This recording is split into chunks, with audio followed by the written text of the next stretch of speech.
What is your superpower? I'd probably say my creativity. Knowing nerdy trivia. My superpower is being a good listener. Devising a million questions. Helping people. Making people laugh. My superpower is that I'm determined and never give up. We're back. How you doing today, Harry? I'm alright, Aaron. How's your week been? I'm a little tired, but it's only a Tuesday. And it's funny, it's one of those days where I forget that it's a Tuesday because it feels like it's been a long week already. How about for you? Same. Yeah. We've just been busy over here. Like what's happening, like who are some people that you're talking to in TAP right now? That's a good question. Right now we're dealing with these internships. We've been just slammed with these internships. We've also been very busy with working on a few surprises for you, the viewer, to appear on tapautism.org. So as a team, we've been busy with that. Look out for that.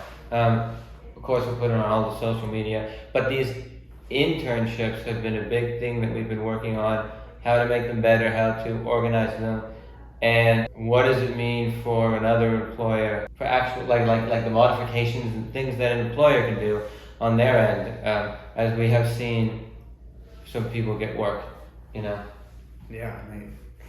it's pretty awesome. We got 5 or 6 internships happening right now. 4, and we have 30 individuals, and it's not just a Meristem internship. We opened it up. We do need to figure this out, but we opened it up to Indeed.com, and we got 4 non-Meristem students to apply. So, statewide internship program. We do need to have figure out how to better get the neurodiverse population to check out Indeed.com in the next round. But that was pretty cool. 2 of the interns have been promoted to job coaching positions. It sounds like they were ones that came through Meristem before as an intern and now have kind of proven themselves to be at the next level up. That was the case for one of them, definitely. She's been helping in the bed and breakfast. So yeah. Yeah, cool. Well, I thought there's a couple things we could talk about today. I think an interesting topic is, last time we dove into the onboarding process, we've talked a little bit about, the things that you can do prior to jumping in or applying for a job or getting the interview. But then what are the things that you got to do to sustain work? Like, how do you keep your job? What are some hurdles from the employer standpoint that make it hard to flex and adjust and make the changes necessary to support someone with autism or intellectual disabilities to continue to grow? What kind of growth plans do you need to have in place as an employer, maybe to support somebody to continue to develop themselves? And from an employee standpoint, what can you do to actively keep yourself valuable, keep yourself engaged, keep yourself doing the work that you need to do so you are ultimately providing value to the company that you work for? As an employee, let's start there, Aaron. There are some key things that you can do as an employee. First of all, working on yourself, so using your support network, because there are certain things that you can do to make it easier. One thing is feedback. When received, we just had a situation today that I was just Let's stay on feedback for a second. Right. So this yeah. Well, I would say this. So this was the situation today, and feedback is so. There was a situation, then the individual had, it was regarding an email, but the individual had feedback provided to her, and when feedback was provided, it didn't go so well. So using your support network, then and using their feedback after the situation is over is going to be key, because not that they necessarily know better than you, but especially if they have worked in the field for longer than you, maybe they do have a little more knowledge, but yeah. Yeah, it's interesting. I mean, let's riff on that for a second. So to me, if I'm an employee and somebody's giving me feedback, I want to have the attitude, maybe like really take this in, consider it, apply it to what I'm doing, seeing if I can do it differently and get improved feedback or different feedback. I'm also thinking like feedback, like if I'm an employee, I might want to be active. Like an even better practice might be, hey, because I'm new and I know maybe like it's challenging to work because I have autism or whatever it is, I might want to proactively be asking for feedback, like let's say once a week, like how am I doing in my job, like what do you see that are things that I could do better at, like make that a practice rather than a, hey, I got to come to you now and provide feedback one way or the other from the employer. Let's jump down that road a little bit. Like, what are some things that you're seeing around feedback here? Well, that's a big thing. So for these internships that we run at Meristem, we try to make them as realistic as possible. Because, I could totally just take somebody on and give them a job, but I do try to make it realistic. And so in making it realistic, every single thing is checkmarked. And communicating about time off, for example. So if someone wants to take time off, they can just do, we're not going to say, oh, you didn't tell us that you have a whatever next week. You're supposed to give notice. But it's also how you communicate notice, such as saying, I won't be here next week, or saying, I'm going to go on, I am planning on this vacation, just the way in which you communicate. And feedback based on thinking, when I would offer feedback or so and so, I'm thinking, how would an employer take this if they were the employer? And oftentimes, well, sometimes, you might not do it. You have to keep the employer in mind. Each employer is different, but I can see this communication as being a big thing, and it's so feedback, but also communication, because the number one thing I hear from employers when I'm training them, they're ready to hire people with neurodiversity, but they want better communication. But it's interesting if you could get somebody in the room who would listen to you. Like, everyone struggles with communication, even the neurotypical. I think communication is something that anyone in every organization can work on. And communication is a funny one because there's all sorts of subtle, different types of communication that may be passing through that if I don't pick up on different types of communication that are coming towards me, or indirect communication that often happens where there's body language that says one thing and words that say another, like that gets kind of complicated. There's also, to me, why I think it's a great practice to proactively reach out to who's ever supervising you to get feedback, because oftentimes what can happen is I build this place of either I'm too afraid to get feedback because I don't think I'm doing a good job, or I think I'm doing such a good job because no one said anything to me, and you get in this kind of, I don't really have a baseline of how things are going. Right. These check-ins are key. Yeah. And so to me, like, having a regular open communication and really building that as a foundation seems to be really important. I'm thinking a little bit, if I were an employer, if it were even possible for someone with autism coming into the workforce, if I could build a longer timetable, because like at Meristem, just to go off, what we do is we say, hey, we establish a baseline of consistency, and then we try to get better from that, right? So like maybe I don't communicate the first time that I'm going to be out for work. So we take a baseline there and say, hey, this person doesn't do a great job at saying, hey, I planned this next Friday, therefore I'm going to be out. Does the work that person's responsible, like, do I start this person on a piece of work where if they don't show up, like the whole chain falls through? Or like, where can I start them where for whatever reason they miss a day without communicating, the impact to the company is minimal to nothing, and then you can provide that feedback like, hey, our process is we need 2 days notice or communication, or you email this, this app or whatever it is. And being able to also keep track of that. Like, so I always say the best employer, make it easy for the person with neurodiversity. I'm gonna tell you I'm taking a holiday. You're gonna write it. I'm gonna watch you write it down on your calendar, and then you're gonna remember, and that's gonna be it. But what have I learned? Well, that's why we have a job seeker training video on our website. We don't talk about this particularly, but specifically, but just the things that job seekers need to do. And one of them is don't expect, like ideally, okay, the employer does keep track of it, but do remind them, say, hey, don't forget, I'm going to be gone next Wednesday for for whatever thing, because you can't expect them to remember, because they might not. And that's one thing. But accountability is key, and also just learning. We have people that are simply still learning what does it mean to have a job, what is sick time, what is holiday time.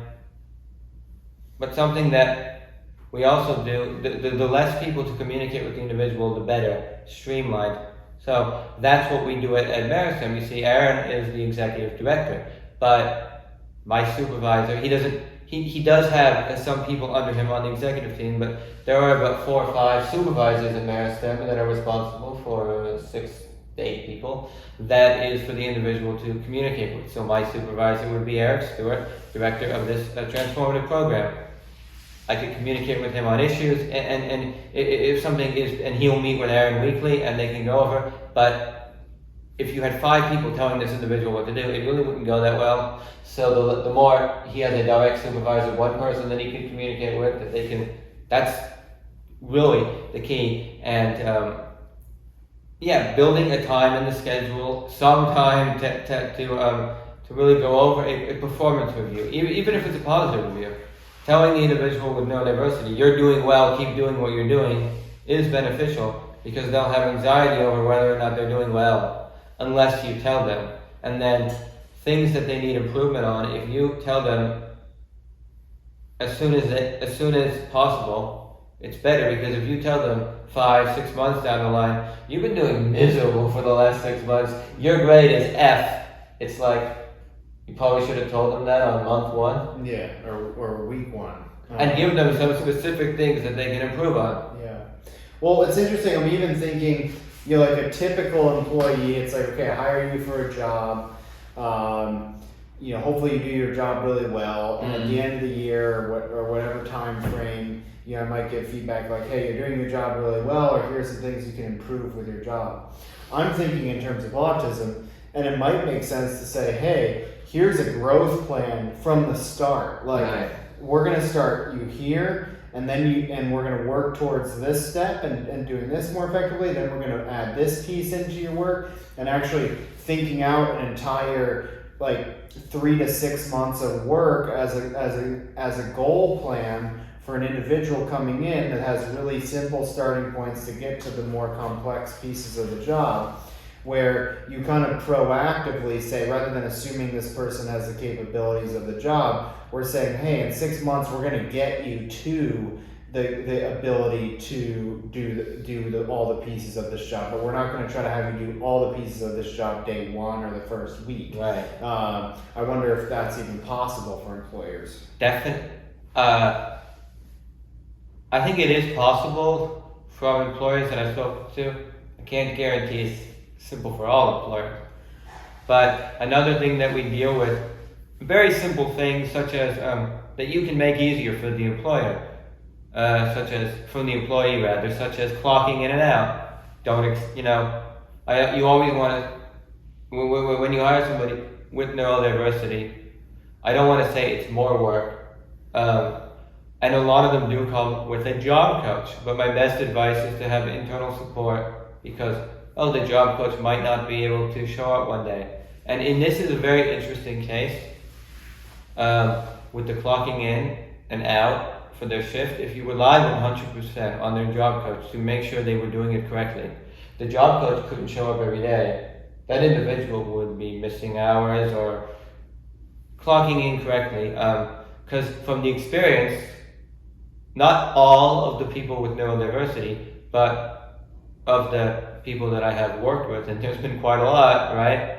They have messed up when there was clocking in involved, or clocking out for a mandated break. You know, they can't work more than 5 hours and they must take a 30-minute lunch, and they just simply either they don't clock out or they don't understand the clocking out system. Or here's one, they clock out early by 5 or 7 minutes, and I explained to them, if you're scheduled until 5 o'clock, busy with something, you know, but stay until 5 o'clock, because if you leave before 55 and you clock out, you miss 5. I mean, it's only 5 minutes, but if you do that consistently, that's a chunk of money. So you might as well just keep busy, clock out at 5 o'clock, or clocking out late. That's the worst nightmare for the employer. He clocked out at 5:10. Now I got to pay him 10 minutes of overtime.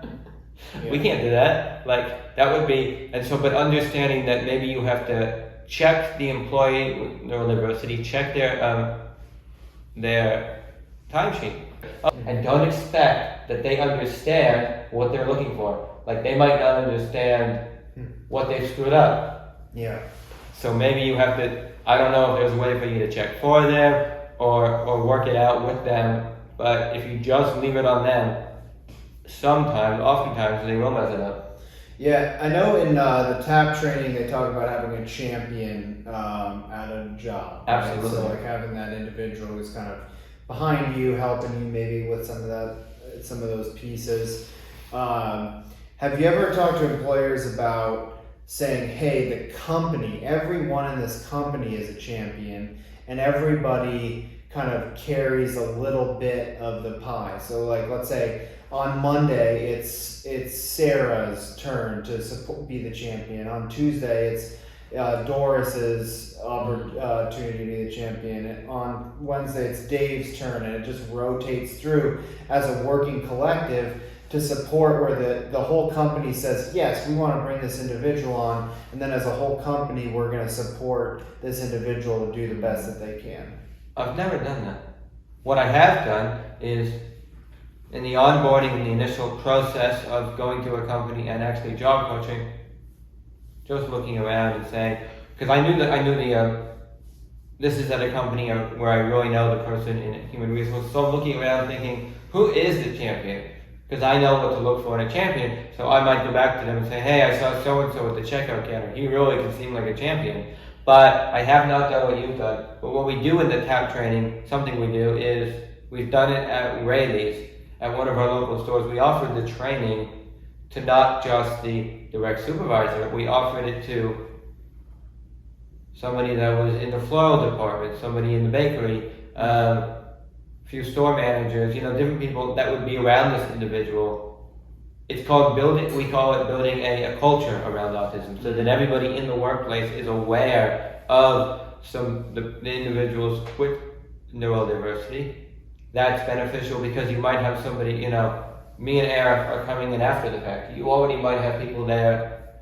I was doing a training for helping Rayleigh's with the training once over at their headquarters, and some of these store employees, and they were like, we have people with neurodiversity in our store. Mm-hmm. Oh my God, I didn't even, and some of the things you're saying are like spot on. So you might already have somebody in your workplace that has neurodiversity, but building a culture around neurodiversity is important. Yeah. Well, and to me, like the latest stats say, like I think it's like 1 in 36, at least in California, will likely to be autistic. What if a company were to say, hey, for every 37th employee, we're going to hire somebody with neurodiversity. Mm-hmm. Now, not every company is that big, right? So, it's taking on a little bit more of a burden if you're less than 36. But let's say if you're a larger company and you say for every 1 in 36 people, we're going to hire one adult on the autism spectrum. But to me, like if I say as a company, we're going to do this, then it's a company bought in thing. And the whole company says, hey, this is like, we are actively going to be as a whole company, we're going to actively participate in the process of providing employment to an individual with neurodiversity or multiple individuals with neurodiversity, and then it's just kind of part of the culture that this is what we do. I agree. The worst thing that you could do, it's not the worst thing, but one thing that sometimes employees don't like is being told what to do. But if you have somebody at the top, like we had the head of human resources at Radius, and they already do a similar thing, and it was all buy-in. So when we're at the store just offering the training, she's there, and we're doing this. Oh, these suggestions are great, but we could never do this at our store. And then she would jump in and say, you're supposed to be doing this already. Yeah. So having the person at the top, like, this is how we do it. Like, I've heard Aaron, and man, this is just an example of leadership. Like, I've heard Aaron at Maristan meetings and stuff, like, this is what we do, this is a policy, this is how we do it. Like, we do it from this one. And at that point, there's no argument, you just have to do it. Coming in and force you to do it. The best thing is when we're offering a training and I can actually get the floral department or this, 20-year-old in the bakery to actually understand, because then when the person with neurodiversity comes through, it's just that much easier. Yeah. It's so much easier on everyone. Yeah.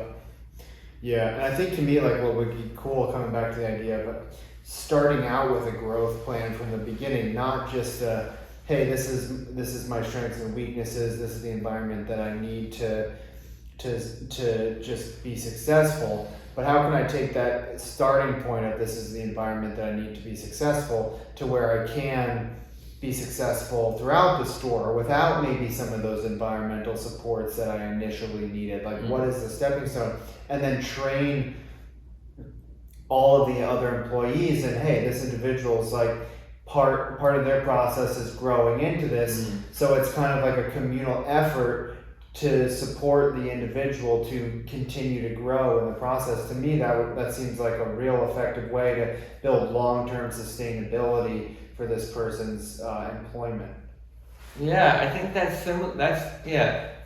They're doing something similar at Goodwill in Silicon Valley, where they have an expandability program. Well, they're all based in San Jose, but where they actually hire people. They do the hiring. I mean, they find the people, but it's a piloted program, so it's store by store, and each store that does it and we've now done it with 2 stores. Well, we did it with 1 store. I trained the other one, and then we're gonna hopefully eventually go to the store. That's the next step. And we walk around the store, we talk to the manager, but when we did it with the 1 store, they were like, we're all in, and we're all trained, and they were all they had all created a plan together. But if the whole team is bought in, it is simpler. Yeah, just thinking. Well, we're coming up on time. Yeah. What would you say are a couple really big things for an employee to be thinking about around once they get the job, they're onboarded in the job, but the longevity of the job and keeping that job and building that job into something that I feel like I can do for an extended period of time? What are a couple final big takeaways for that? Taking it slow, 1 step at a time can help. Not worrying about the small stuff, just putting 1 foot in front of the other, and communicating your anxieties, what you're worried about. Definitely communicating properly if you're going to be taking any time off for any reason. Being on time, just working on yourself a little bit. If you can get that anxiety under control, taking deep breaths, maybe you have to go on a walk. Not overdoing it, that's one thing that you can definitely do.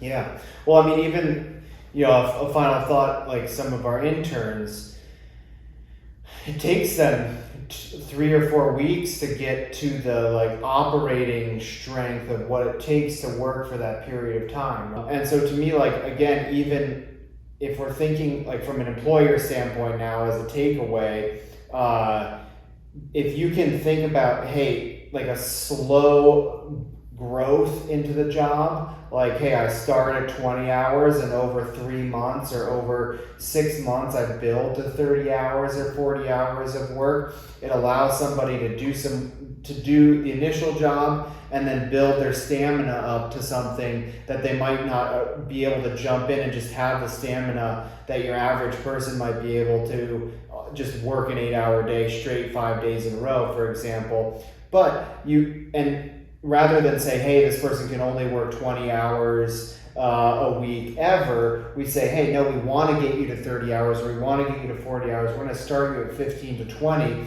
We're going to help you build your endurance to that, to where that feels really good. And then we'll add 2 or 3 hours over the course of time so that you build up. That to me, if an employer can pull that off, seems like a really nice way to ease somebody into the full workload capacity. It has to be individualized. And it has to finish up, that it has to be individualized. I agree with Aaron. You will find the employee that can work 8 hours. When you find the employee that can work 8 hours, right away, don't turn them down. But yes, when I train, we tell the employer, allow for part-time. It's huge. Awesome. Well, thank you. This was Harry and I kind of riffing on what does it take to sustain employment.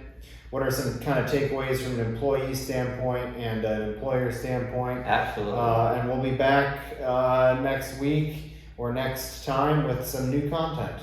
Absolutely. Thank you, Aaron. Thank you all for listening. Maristone Podcast Out.